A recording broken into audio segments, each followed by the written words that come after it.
இருந்தாலும் இறந்தாலும் பேர் சொல்ல வேண்டும், இவர் போல யார் என்று ஊர் சொல்ல வேண்டும் என்று கவிஞர் கண்ணதாசன் பாடல் எழுதினார். அப்படி இருந்தாலும் இறந்தாலும் பேர் சொல்ல வேண்டும், இவர் போல யார் என்று சொல்ல வேண்டுங்கிற அளவுக்கு வாழ்ந்து காட்டின ஒரு தலைவர் கேப்டன் அவர்கள். கேப்டனை பொறுத்த வரைக்கும் அவர் சினிமா நடிக்க வந்த காலத்திலிருந்து ஒரு 14 வயசு எனக்கு இருக்கும்போது நான் அவர் படங்கள் பார்த்துட்டு அவருடைய ரசிகராக இருக்கிறேன். அவர்கிட்ட என்ன ஒரு விஷயம்னு கேட்டிங்கன்னா, சினிமாவில் பார்த்தீங்கன்னா எம்ஜிஆருக்கு பின்னாடி அவரை மாதிரி ஒரு நல்ல தலைவர், கொடுக்கக்கூடிய குணம் உள்ளவர் யாருமே இல்லை. அரசியல்னு பார்த்தீங்க அப்படின்னா தந்தை பெரியார், பேரறிஞர் அண்ணா, பெருந்தலைவர் காமராஜர் போன்றவருடைய வரிசையில் நல்ல தலைவர் சொல்லக்கூடிய ஒரே தலைவர் யாருன்னு சொன்னால் அது கேப்டனாக தான் இருக்க முடியும். ஏன்னு சொன்னீங்கன்னா, அரசியல் கட்சி ஆரம்பிக்கிறவங்க எத்தனையோ சுயநலத்துக்காக கட்சி ஆரம்பிக்கிறாங்க, எவ்வளோ பொய்யான வாக்குறுதி கொடுக்குறாங்க, செய்கிறதில்ல. ஆனால் அவர் என்ன தெரியுமா சொன்னார், கட்சி ஆரம்பிக்கும்போது அவர் சொன்ன வார்த்தை, வறுமை ஒழிக்கணும், லஞ்சம் ஊழல் ஒழிக்கணும் அப்படின்னு தான் சொன்ன வார்த்தையே. அதுக்காக தான் அவர் இயக்க ஆரம்பித்தார். என்ன சின்ன வயசில் நான் அவர் சந்திக்கும் போது என்கிட்ட ஒரு வார்த்தை சொன்னார், தினம் 1 ரூபா எடுத்து வை, வாழ்க்கையில் அந்த 1 வருஷத்தில் அந்த காசு சேர்த்து வச்சு ஏழைகள் கொடு அப்படின்னு சொன்னவர். ஏழைகள் சிரிப்பில் இறைவனை காண்போன்னு பேரறிஞர் அண்ணா சொன்னார். அதை நிறைவேற்றினவர் கேப்டன் அவர்கள் ஒருத்தர் தான். பெருந்தலைவர் காமராஜர் எளிமையாக வாழ்ந்தவர், எதையும் நாடார், பொன்னையும் நாடார், பொருளையும் நாடார், எதையுமே நாடாமல் வாழ்ந்தவர் காமராஜர். அந்த மாதிரி இளைய காமராஜராக வாழ்ந்து காட்டினவர் நம்ம கேப்டன் அவர்கள் தான். நாட்டால் இந்தியனாகிற, மொழியால் தமிழனாகிற, மொத்தத்தில் மனுஷனாயிருன்னு சொல்லி தான் அவர் எல்லாருக்கும் நல்லது சொன்னார். அரசியலில் பணம் சம்பாதிக்கிறதுக்காக வரல, வாழ்ந்தார் இந்த கேப்டன் ஏழைக்காக வாழ்ந்தார். இந்த வரலாறு படைச்ச ஒரு தலைவர் யாருன்னு சொன்னால், கரைபடியாத கரங்களுக்கு சொந்தக்காரர் யாருன்னு சொன்னால் அது கேப்டனாக தான் இருக்க முடியும்.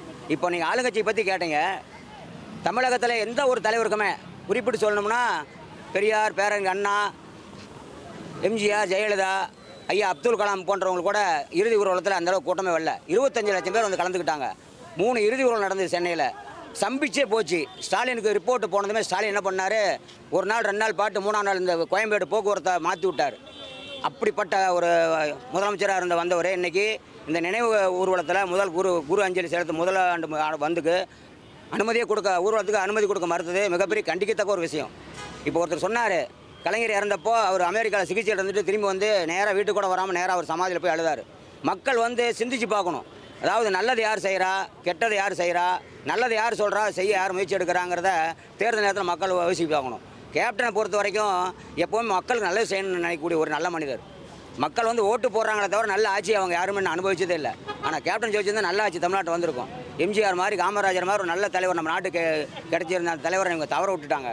அதனால் நீங்கள் வரக்கூடிய சந்ததியில் நல்லவங்களுக்கு வாக்களிக்கணுங்கிற என்னோட வேண்டுகோள். அதே நேரத்தில் பதவி வரும்போது பணிவு வர வேண்டும், துணிவு வர வேண்டும் தோழா, பாதை தவறாமல் பண்பு குலையாமல் பழகி வர வேண்டும் தோழான்னு எம்ஜிஆர் பாடினார். அந்த பாட்டு வரிகளுக்கே வாழ்ந்து காட்டவர் கேப்டன் தான். இப்போ நடிகர் விஜய் ஏன் வரல அப்படின்னு சில பேர் கேட்குறாங்க. அது நீங்கள் பொதுமக்களாக நீங்கள் தான் அது யோசிக்கணும்.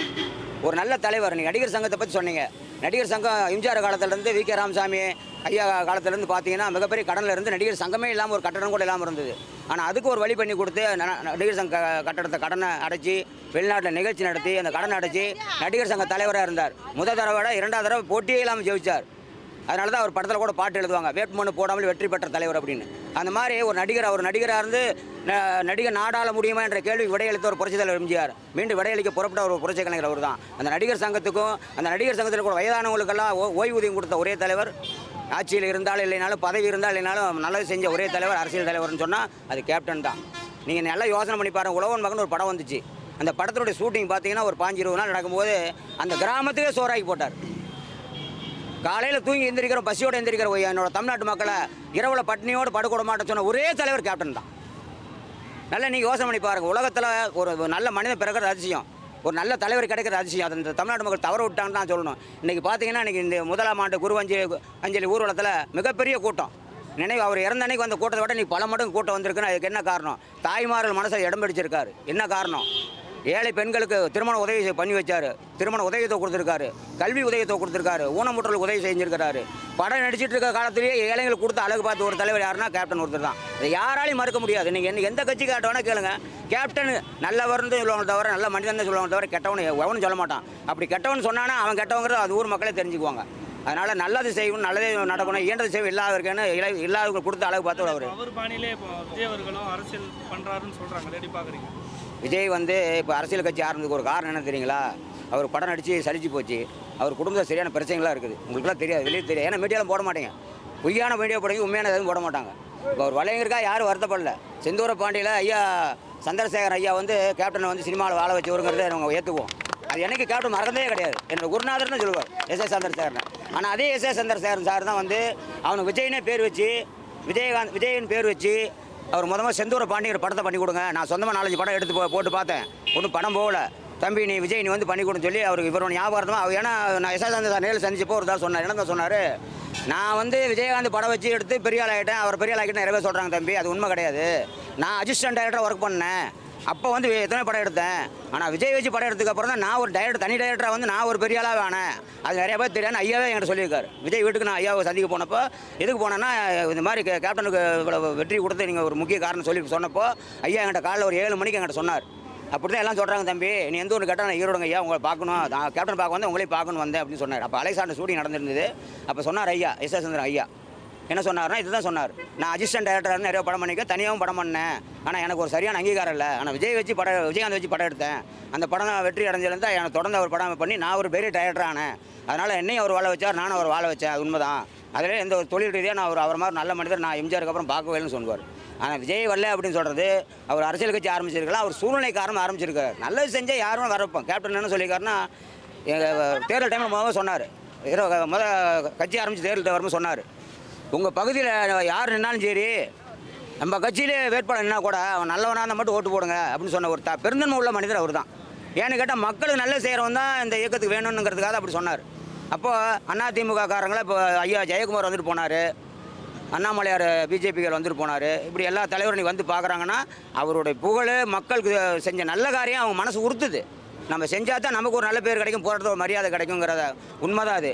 கல் தோன்றி மண் தோன்றியதுக்கு முன் தோன்றிய தமிழ், மூத்த தமிழ் முத்தமிழ், சங்க தமிழ் வளர்த்த மதுரை மண்ணிலே இருந்து ஆண்டாள் எனும் தெய்வத்தாயின் வயிற்றிலே பிறந்து அழகர்சாமி அவர்கள் அன்பிலும் பாசத்திலும் வளர்ந்து 40 ஆண்டு கால திரையுலக வாழ்க்கையிலே தமிழர்களின் உணர்விலே கலந்து மதுரையை மல்லிகை போல் மனம் வீசி மக்கள் போற்றுகின்ற மறுபிறவி, தாய்மார்கள் போற்றுகின்ற தனிப்பிறவி, எழில்மிகு அங்கம் ஏழைகளின் சொக்கத்தங்கம், மாசற்ற கலை உலகம் அண்ணா, ஏழைகளை காக்க வந்த எங்கள் அண்ணா புரட்சி கலைஞர் பத்மபூஷன் ஐயா. அவர் வந்து என்ன எங்கூட வாழ்ந்துட்டார்கள், லட்சக்கணக்கான மக்கள் இதயத்தில் வாழ்ந்துட்டு இருக்கிறாங்க, யாராலும் மறைக்க முடியாது.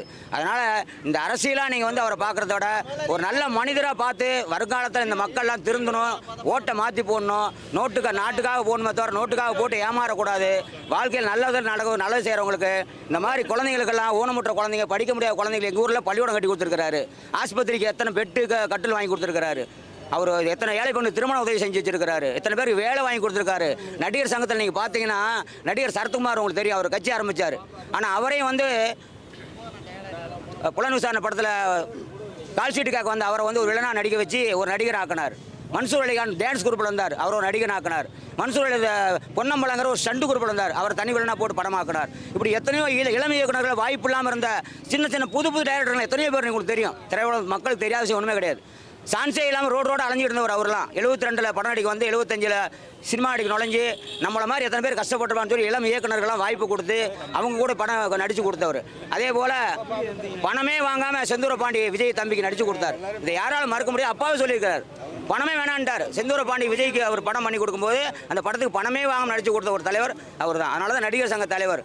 அதனால் நான் என்ன சொல்ல வரேன்னா, இருந்தாலும் இறந்தாலும் பேர் சொல்ல வேண்டும், இவர் போல யார் என்று ஊர் சொல்ல வேண்டும் என்ற அந்த தலைவரோட வரியில் வாழ்ந்துட்டு இருக்கிற என்னோட தலைவனுக்கு என்னைக்குமே மரணமில்லை. வாழ்க வாழ்க வாழ்கவே, கேப்டன் புகழ் வாழ்கவே.